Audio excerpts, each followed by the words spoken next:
Hello, it's now 6 p.m. local time, and welcome back here on VTV News, brought to you by VTV International. And here, check out the headlines for this hour.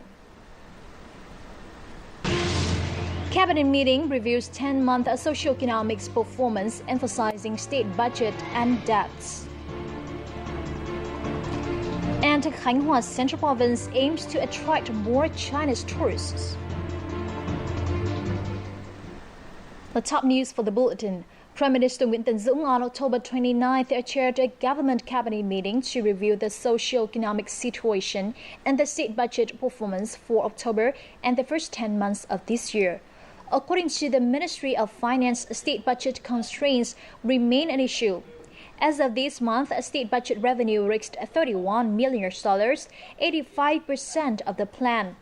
The state budget faced a shortage of $1.5 billion due to lowered global oil prices. As such, Prime Minister Dũng stressed the need for increasing the budget, along with measures to compensate for the $1.5 billion lost. The Prime Minister also asked the Ministry of Finance and related ministries to carefully analyze the rise in minimum wage and to make specific plans for avoiding budget losses. Meanwhile, the decision to issue international bonds to the global capital market has come with the aim to swap the country's debt. The plan has been made while international interest rates are on the decline and Vietnam's credit rating has improved. And this afternoon, the government will continue discussions on other socio-economic issues, such as the poverty rate for the 2016-2020 period, as well as preparations for the Lunar New Year holidays. Now, the fifth version of the draft law on belief and religion was heard at this morning's working session of the National Assembly. On behalf of the government, Minister of Home Affairs Nguyễn Thái Bình said that the law should provide a legal basis for religious affairs in Vietnam. It would provide more consistent content to the 2013 Constitution and international treaties. The minister also said that the law would surmount inadequacies and shortcomings of current regulations on religious belief. This aims to create an open and transparent environment for religious activities while ensuring people's freedom of belief in Vietnam. The law would also limit the government's interference in some internal religious affairs and promote administrative reform in the sector.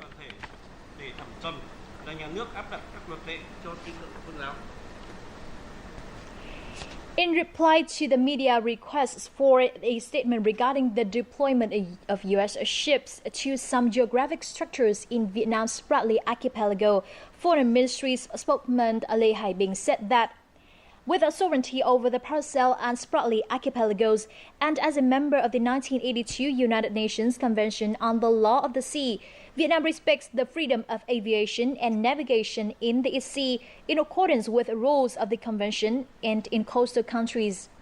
Vietnam calls for more involvement from related parties in maintaining peace, stability, security, and maritime safety in accordance with international law, including the United Nations Convention on the Law of the Sea and the Declaration on the Conduct of Parties in the Sea.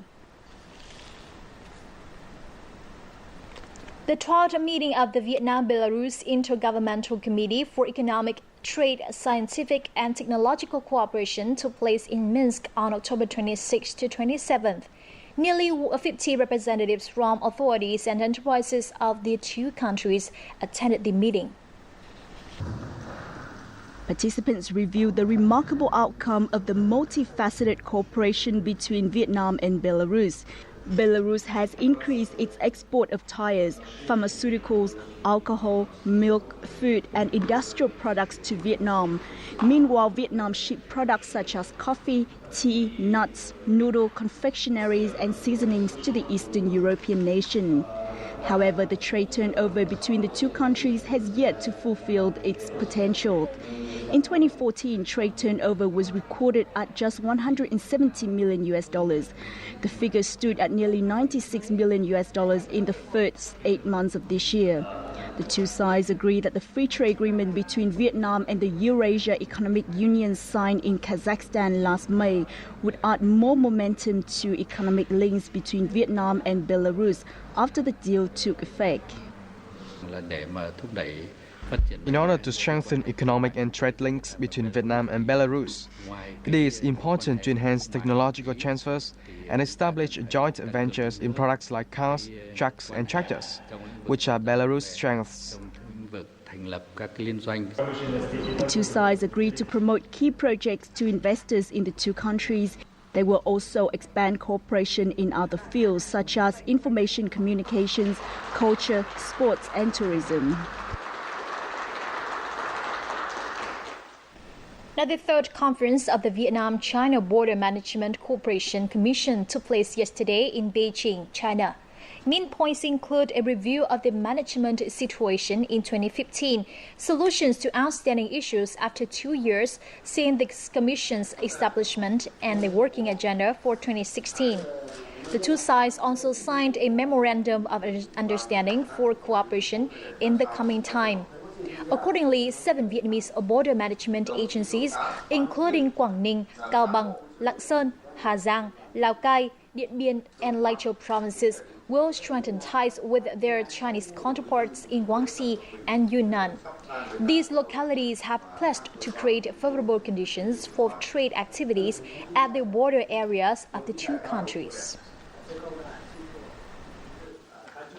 Exotic Vietnam is an intriguing blend of many charms. This land is where all manner of stunning landscapes await like a visual feast, rivaled only by the beauty of its people and their abundantly rich tradition and culture. Here is where you can relive the past in richest color or live it up in the bright lights of the big city. With so much more to offer, Vietnam is simply unforgettable. You're watching VTV News, brought to you by VTV International. Now, presently, many kinds of waste are produced from daily life activities and industrial production.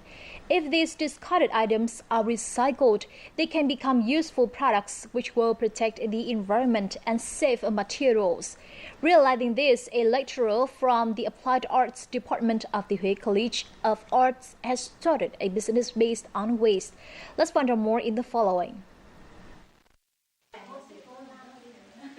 With his creative skill, lecturer Nguyễn Văn Đủ creates eye-catching, fashionable handbags from old rubber tires. I realized that waste is increasing, especially industrial waste. In Hue City, there are a lot of discarded tires, which can harm the environment if thrown away or burned. I have tried to make useful things from them. To create these eco-friendly and fashionable products, Du and his students combined old tires, old clothes, and old leather. Each product is made by hand, resulting in one kind of designs which appeal to customers. I want to help protect the environment and raise public awareness of this issue. If my business grows well, I will use some of the money to establish a fund for environmental protection. Eco-friendly design is a new trend among many fashion designers. Du also revealed that he is trying to create other products from different kinds of waste. At this year's Hue Traditional Craft Festival, his co-friendly products were a crowned favorite. Now, recently, China has become a new tourism market for Nha Trang City, Khánh Hòa Province, with an increasing number of high-end tourists from the neighboring country. With that industry facing difficulties, this growth is a positive sign for tourism in the province. Hearing about Nha Trang through promotion programs, Tang Zili from Sichuan Province, China, planned a 5-day trip to Nha Trang City. He and his family were quite impressed with the city's attractions. The landscapes here are so beautiful, even more beautiful than advertised. I can also feel the hospitality of local residents. I am so happy with my trip here. Currently, China is the leading tourism market for Nha Trang. In the first 9 months of 2015, the city received 100,000 Chinese visitors, 5 times higher than last year. Most of these visitors travel by air and spend more time and money. Diversity of foreign arrivals to the province has also increased as a result.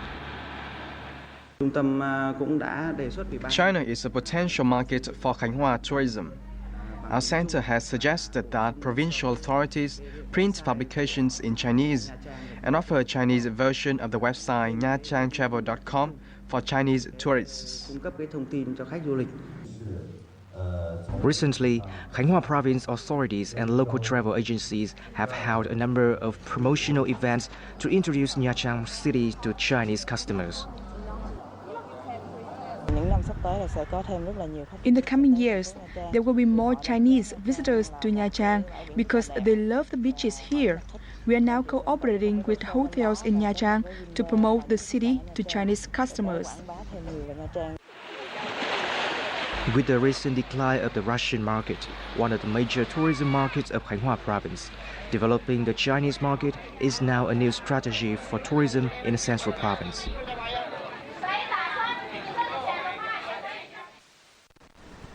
Now on to culture scene. A street music show was held yesterday evening at Lý Thái Tổ Garden in Hanoi. The show, entitled Awaken, aims to promote women's roles and their contributions to society.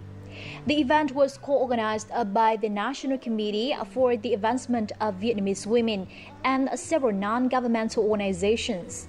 Directed by renowned musician Quốc Trung, it drew the participation of many Vietnamese singers. Songs were used to convey the message of awakening women's potentials and their enthusiasm and desire to contribute to the development of the country. The event is part of a series that hopes to promote women's participation in politics, which remains somewhat unfamiliar to a number of Vietnamese women. And now VTV News continue with the updated weather forecast.